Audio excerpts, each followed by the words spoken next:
cas des tours, les observateurs traduisent d'abord la bonne santé de ces espèces dites généralistes, présentes autant à la campagne qu'à la ville, et de plus, peu discrets et aisément identifiables. L'absence des petits oiseaux doit, en revanche, être relativisée.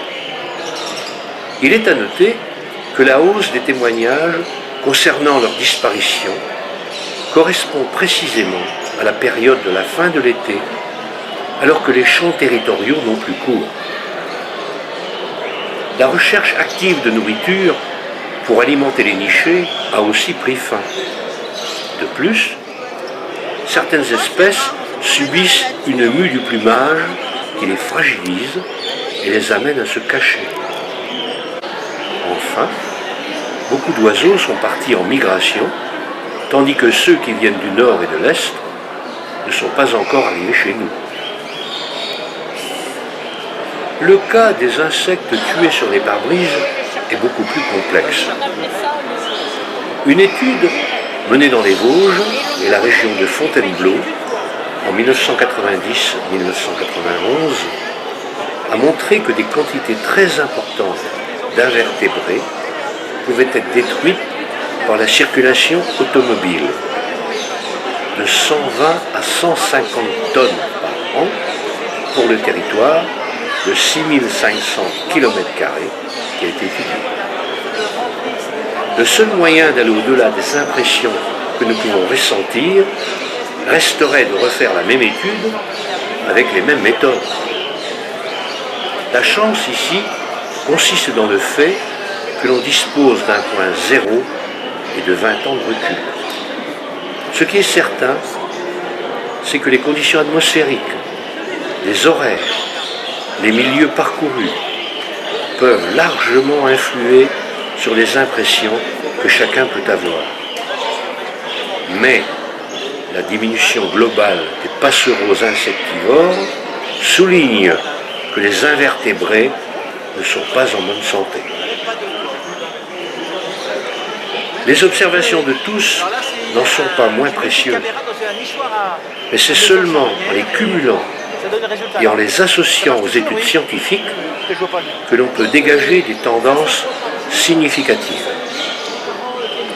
Des opérations comme celles portant sur les oiseaux des jardins sont un excellent exemple. Une année pas comme les autres, même si le recul manque encore pour étudier vraiment les données naturalistes de 2012, force est de reconnaître que ce ne fut pas en Bretagne une année comme les autres. Un des ornithologues les plus actifs constate que sur les 6 premiers mois de l'année, il n'a observé en Bretagne que 138 familles d'oiseaux, alors qu'en 2011, il en avait vu 207, soit un tiers de moins.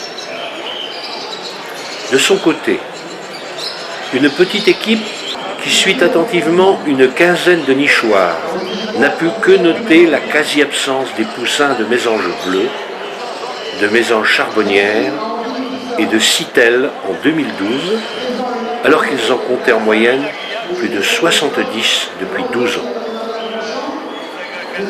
On ne saurait exclure des explications purement locales, mais les fortes précipitations printanières n'ont pu que perturber l'alimentation et le développement de nombreuses espèces.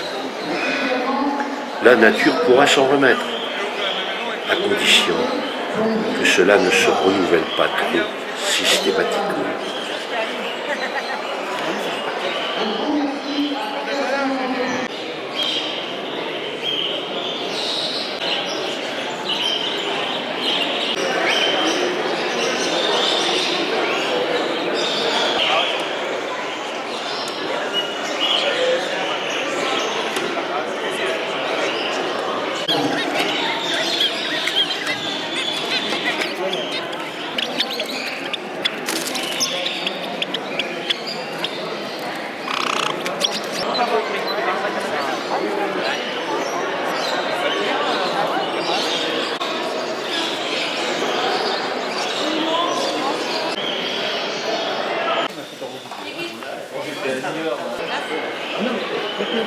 Expo pleinement réussie, avec une bonne implication des adhérents du club. Enfin, 700 visiteurs qui sont venus admirer les oiseaux en exposition et pour certains, acheter à la bourse.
Une pomme, kiwi?